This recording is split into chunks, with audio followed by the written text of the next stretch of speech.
अरे यार बलराम। हाँ जोगिया फिर गांव में आवत है। हो। आज कुछ फसावल जाइयो ना। हाँ आज बाबा से कुछ प्रश्न करल जाई। का करल जाए भैया? प्यार मोहब्बत का बात करल जाई मर्दवा। अच्छा जय बाबा गुरु गोरखनाथ।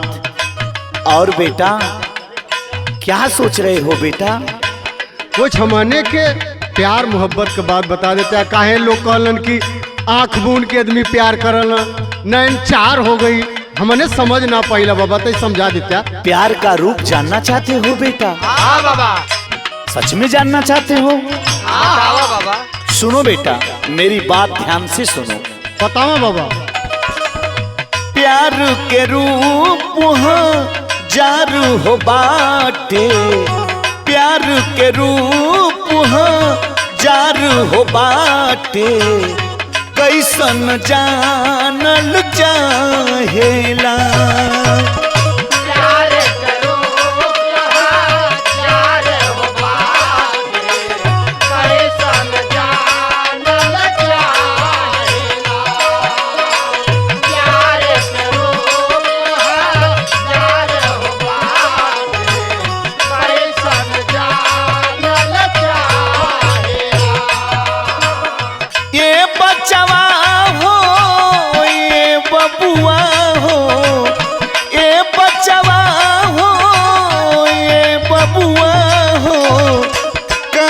के हम तेर झावेला, काहे के हम तेर झावेला, काहे के हम तेर झावेला। आँख मुद के प्रेम करे प्रेमी संगे प्रेमिका, जैसे कान्हा से प्रेम करत रहली राधिका।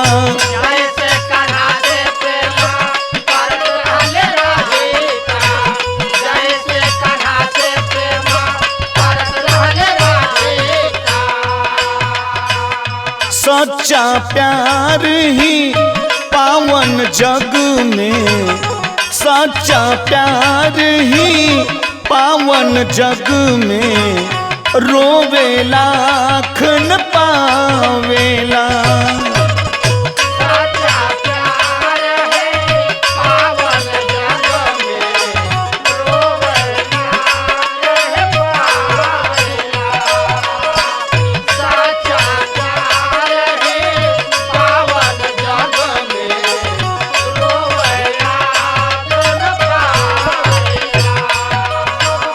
ये बचवा हो ये बबुआ हो, ये बचवा हो ये बबुआ हो, याद बहुत आवेला, याद बहुत आवेला, याद बहुत आवेला। बेटा जो सच्चा प्यार होता है ना, वो आंख मूंद के प्यार करता है, न जात देखता है न धर्म देखता है। बेटा आगे सुन। बताओ बाबा। आंख खोल के प्रेम करे संगी और संगतिया, रहे साथे भला बुरा जाने हर बतिया।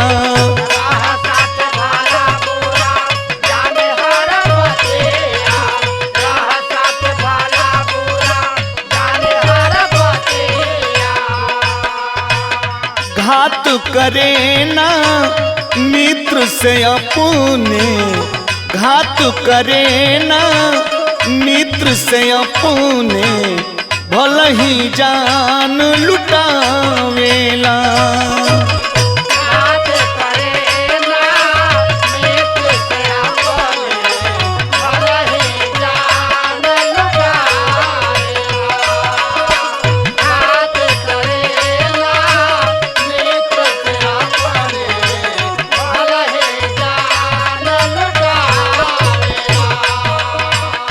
ये बचवा हो ये बबुआ हो, ये बचवा हो ये बबुआ हो, प्यार हुआ दर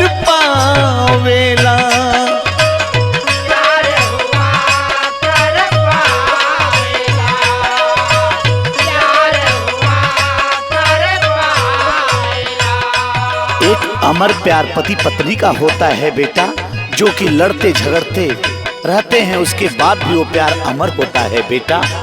आँख दिखा के प्रेम करे घर वाली, 7 जन्म तक जोड़ी निराली। 7 जन्म तक जोड़ने वाले, 7 जन्म तक जोड़ने वाले। सुख दुख सब में बन के साया, सुख दुख सब में बन के साया, सब दिन साथ निभावेला। सुख दुख सब में बन के साया, सब दिन साथ निभावेला। सुख दुख सब में बन के साया, सब दिन साथ निभावेला। ये बचवा हो ये बबुआ हो, ये बचवा हो ये बबुआ हो, प्रति बरताऊ कहाँ मिला। पति बरताऊ कहावेला, पति बरताऊ कहावेला। एक अदृश्य प्यार माता पिता का होता है बेटा। पिता का प्यार जो कि उनके क्रोधित होने में भी प्यार छुपा होता है बेटा। आंख बंद होवे तक प्रेम करे माई, आंख लाल करे पिता प्रीतिया चोराई। आँख लाल करे पिता प्रीतिया चोराए, आँख लाल करे पिता प्रीतिया चोराए। संतोष सिया राम के गीतिया, संतोष सिया राम के गीतिया, सब ही के मन भावेला। संतोष सिया राम के गीतिया, सब के मन भावेला। संतोष सिया राम के गीतिया, सब के मन भावेला। ये बचवा हो ये बबुआ हो, ये बचवा हो ये बबुआ हो, हर चैनल पे आवेला। हर चैनल पे आवेला, हर चैनल पे आवेला, हर चैनल पे आवेला, हर चैनल पे आवेला। माँ अपने बेटे को मरते दम तक प्यार करती है। पिता भले क्रोधित होता है बेटा, लेकिन इस दिल में प्यार छिपा होता है बेटा। मेरी बात समझ में आई? हाँ बाबा, आँख पट्टी खोल देला।